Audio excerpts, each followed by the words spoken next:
Everyone, आज हम करने जा रहे हैं एक डिफरेंस दो वर्ड्स में बीच में, shareholder versus stakeholders. Generally ये दोनों वर्ड्स जो हम कहते हैं कि एक जैसी हैं, यूज़ कर लेंगे। कई बार इंटरचेंजेबली हम इनको यूज़ कर भी लेते हैं, बट इंटरव्यू टाइम पे जब कॉम्पिटिटिव एग्जाम्स देने बैठते हैं तो हम जो है ये शेयर होल्डर और स्टेक होल्डर के डिफरेंस में ही फंस जाते हैं और जो हमारे पॉइंट्स हैं वो पीछे चले जाते हैं। सो आज हम कवर करने जा रहे हैं कि शेयर होल्डर और स्टेक होल्डर्स का डिफरेंस। ठीक है, फर्स्ट पॉइंट है कि शेयर होल्डर्स जो हैं वो ऑनर्स होते हैं एक कंपनी के।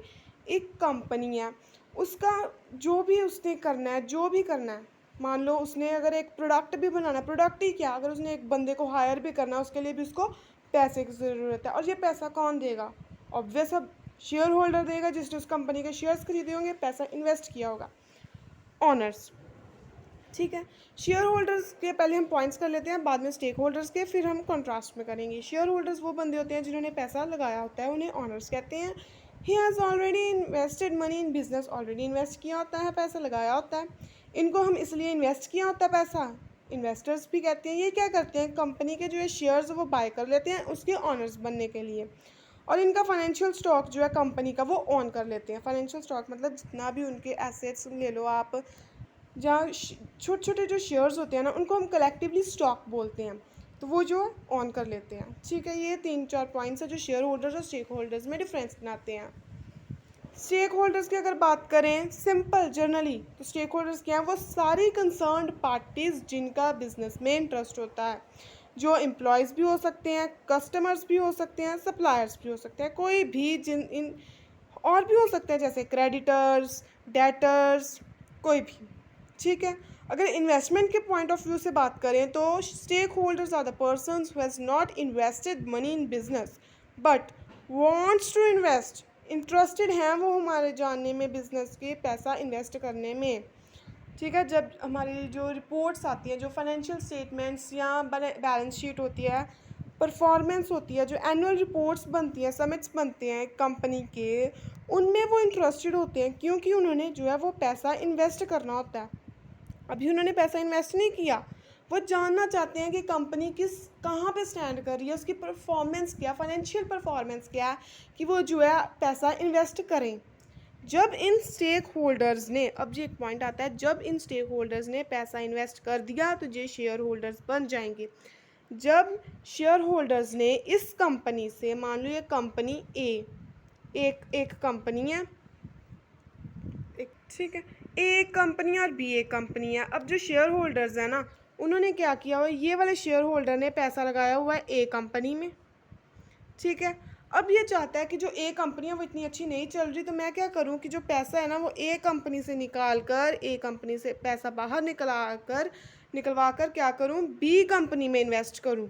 ठीक है, जब इसने ए कंपनी से पैसा निकाला और ये सोच रहा है कि अब मैं बी में इन्वेस्ट करूं, तो ये बी के लिए क्या बन जाएगा, स्टेक होल्डर। जब ये स्टेक होल्डर जो था उसने क्या किया, अब उसको चांस मिल गया हमें पैसा निकालने का, लगाने का। ठीक है, क्योंकि जो शेयर होल्डर था, हमने इनके नाम ले लेते हैं एग्जाम्पल से, फिर इनको समझते हैं। ठीक है, मैं अभी एग्जाम्पल आपके लिए करती हूँ। ठीक है, ये रही एग्जाम्पल। आपने बड़ी मेरी सारी वीडियोस अगर देखी भी होंगी तो उनमें सभी में आपको यही एग्जाम्पल्स मिलेंगी, राम और शाम की। भी इजी नाम है, जल्दी से हमें इनकी एग्जाम्पल, अगर राम और शाम यूज़ करें तो जो चीज़ नहीं भी समझ आती वो भी हमें समझ आ जाती है।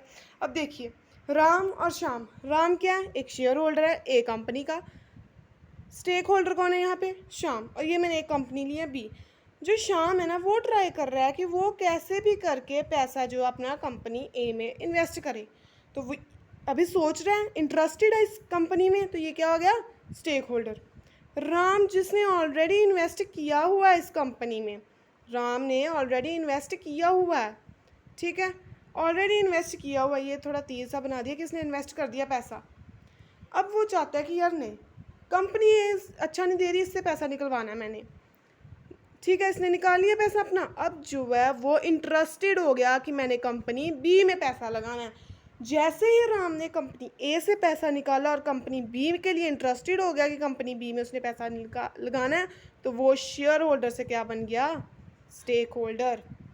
और शाम इंटरेस्टेड था कंपनी ए में पैसा लगाने के लिए, जैसे ही शाम को मौका मिला कि वो कंपनी ए में पैसा लगा सकता है, ठीक है, ये उसने पैसा लगा दिया, भर दिया पैसे से कंपनी ए को, तो वो क्या बन गया, शेयर होल्डर। ज़रा सा डिफरेंस है, अगर आपने किसी कंपनी में पैसा लगा दिया तो आप बन गए उसके शेयर होल्डर। अगर आपने किसी कंपनी में पैसा लगाना है और आप अभी सोच ही रहे हो कि यार मैं पैसा लगाऊं या ना लगाऊं, तो आप क्या बन गए? Stakeholder. ठीक है, ये थोड़ा सा डिफरेंस है इन्वेस्टमेंट का। ये जिसने इन्वेस्टमेंट कर दी वो शेयर होल्डर, जिसने नहीं की वो स्टेक होल्डर। आई होप आपको इस एग्जांपल से अब तो क्लियरली समझ आ ही गया होगा कि शेयर होल्डर और स्टेक होल्डर्स इंटरचेंजेबल वर्ड्स नहीं हैं। सो अगर आपको ये समझ आया तो चैनल को लाइक, सब्सक्राइब और कमेंट करके ज़रूर बताना कि नेक्स्ट वीडियो में आपको किन टॉपिक्स की पे क्लैरिफिकेशन चाहिए। प्लीज़ इनको शेयर और सब्सक्राइब वीडियो को ज़रूर कर लेना, चैनल को सब्सक्राइब और शेयर वीडियो को। Thank you.